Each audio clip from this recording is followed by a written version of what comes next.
बीच एक बड़ी breaking news सामने आ रही है। बांग्लादेश में मंदिर में भी तोड़फोड़ की गई है।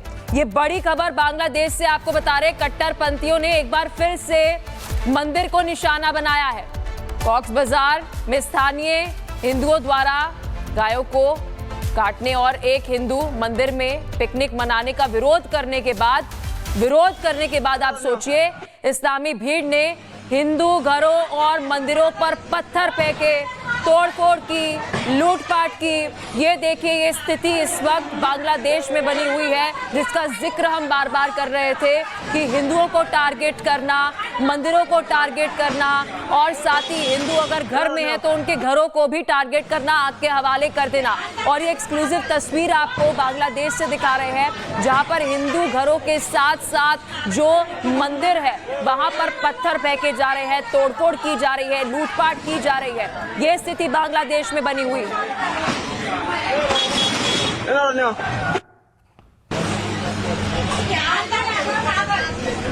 हमारे साथ लगातार शोएब चौधरी जो है वो बने हुए हैं। चौधरी जी, देखिए जो स्थिति है वो तो हम लगातार दिखा ही रहे हैं दर्शकों को, लेकिन जिसका जिक्र मैं इससे पहले भी कर रही थी कि हिंदुओं का घर, हिंदू और साथ ही मंदिरों को वहां पर टारगेट किया जा रहा है। देखिए, जैसे आपने बता दी कि मंदिरों के ऊपर अटैक हो रहा है, हिंदुओं के ऊपर अटैक आ रही, और अगर हिंदू घर में रहना चाहते छुपा के तो घर में जाके आग लगा रहा है। आप हालत समझ रहे हैं, कहते हैं कि बांग्लादेश में अभी हिंदुओं की ऐसी एक हालत हो गई और कि ये हम भाषा ही नहीं कि एक्सप्रेस कर सके। और आप और भी जानते हैं कि कल ही परसों लंदन में जो हिंदुओं जो प्रतिवाद कर रहे थे दीपू चंद्र दास के कत्ल के खून के अगेंस्ट में, वहां आके बांग्लादेश के हिंदू जो लंदन में प्रोटेस्ट कर रहे थे उनके ऊपर खालिस्तानी आके सवार हो गई और खालिस्तानियों ने बांग्लादेशी हिंदुओं को लंदन में पिटाई करने की भी कोशिश की।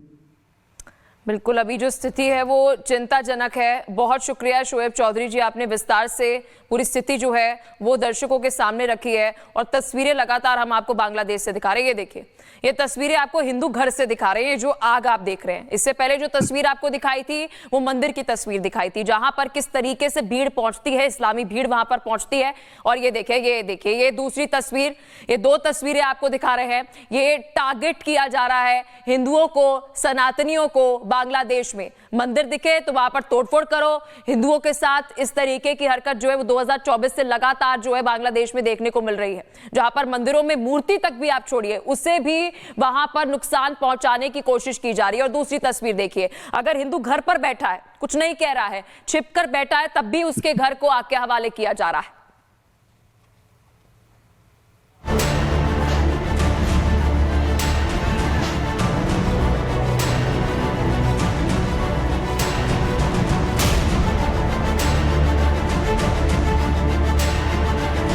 क्या बांग्लादेश में हिंदू होना गुनाह है? बांग्लादेश में हिंदू पर आखिरकार अत्याचार क्यों? यूनुस सरकार में कट्टरपंथियों का राज आखिर कब तक चलेगा?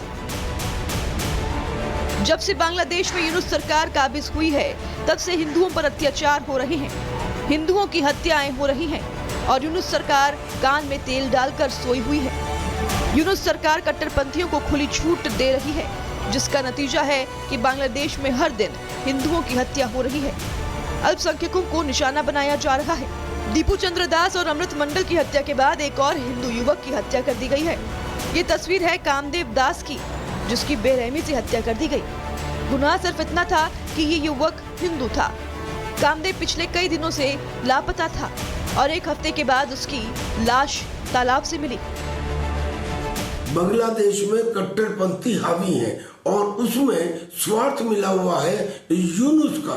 यूनुस ये सब इसलिए करवा रहे हैं ताकि जमात इस्लामी चुनाव में जीत कर आ जाए और उन्हें बाद में बांग्लादेश का प्रेसिडेंट बना दिया जाए। वहीं हिंदुओं की हत्या के बीच बांग्लादेश की नई पार्टी बीएमजेपी ने बड़ा दाव चला है। बीएमजेपी ने दावा किया है कि वो हिंदुओं की असली आवाज है। इतना ही नहीं, बांग्लादेश के 91 सीटों पर चुनाव लड़ने का ऐलान भी कर दिया है। बीएमजेपी पहली बार चुनावी मैदान में उतरने वाली है। बांग्लादेश की 300 सीटों में से 91 सीटों पर बीएमजेपी चुनाव लड़ेगी। इतना ही नहीं, बीएमजेपी 40 से 50 सीट जीतने का दावा कर रही है। मोहम्मद यूनुस की सरकार में कट्टरपंथी भरे पड़े हैं। जमात इस्लामी, अंसारुल बंगला, जमातुल मुजाहिदीन और ये सब एंटी इंडिया सेंटिमेंट के साथ में काम करते हैं। ये मोहम्मद यूनुस की और उनकी सरकार की विफलता है। अब भले ही बीएमजेपी कुछ भी दावा कर ले, लेकिन हकीकत यही है कि बांग्लादेश में हिंदुओं के खिलाफ कई हमले हो चुके हैं। इन हमलों में मंदिरों, घरों और अल्पसंख्यकों की दुकानों को नुकसान पहुंचाया गया है। यूनुस सरकार जब से सत्ता में आई है तब से 3000 से ज्यादा हिंसा की घटनाएं हुई हैं। इतना ही नहीं, कम से कम 50 हिंदुओं की हत्या हो चुकी है। महिलाओं के खिलाफ दुष्कर्म के 20 से ज्यादा मामले दर्ज हो चुके हैं, जबकि कट्टरपंथियों ने हिंदू मंदिरों पर 133 बार हमले किए हैं। बांग्लादेश में हिंदुओं पर अत्याचार रुकने का नाम नहीं ले रहा है। कभी किसी हिंदू की हत्या कर दी जा रही है तो कभी किसी हिंदू के साथ अत्याचार हो रहा है और यूनुस सरकार मुखदर्शक बनी हुई है।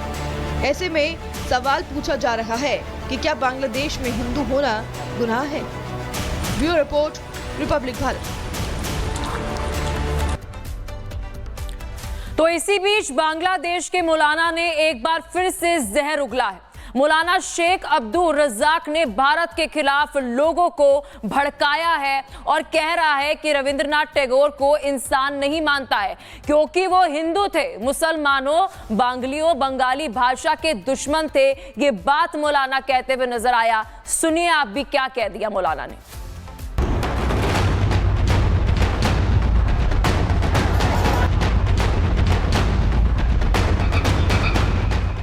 ये है बांग्लादेश की आज की असली तस्वीर।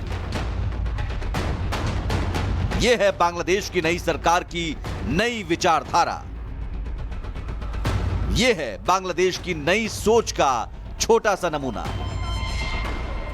अब बताइए, जिस महापुरुष ने बंगाली भाषा को पूरी दुनिया में सम्मान दिलाया, जिस महापुरुष के लिखे गीत बांग्लादेश का राष्ट्रगान है, उस महापुरुष को यह अनपढ़ मौलाना मुसलमानों, बंगालियों और बंगाली भाषा का दुश्मन बता रहा है।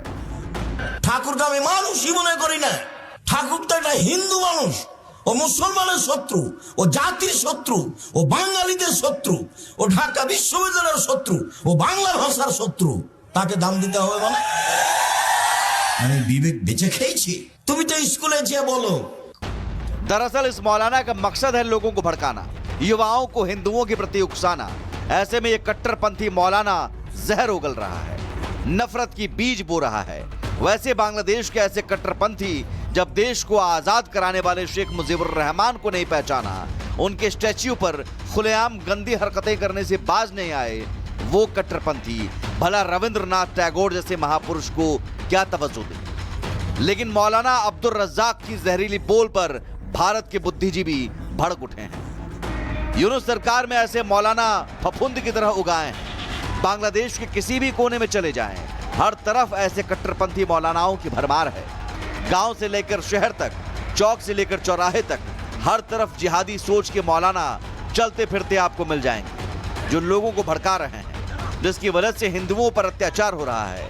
अल्पसंख्यकों का बांग्लादेश में रहना मुश्किल हो गया है। यही वजह है कि बांग्लादेश लगातार अपनी अस्मिता खोता जा रहा है, अपनी पहचान को मिटाता जा रहा है। भले ही अभी यूनुस सरकार को समझ में नहीं आ रहा है, लेकिन वो वक्त जल्द आने वाला है जब बांग्लादेश के ऐसे मौलानाओं के जुबान पर ताला लगेगा, या यूं कहें ऐसे जहर जीवी मौलाना खोजने पर भी नहीं मिलेंगे। Bureau report, Republic Bharat.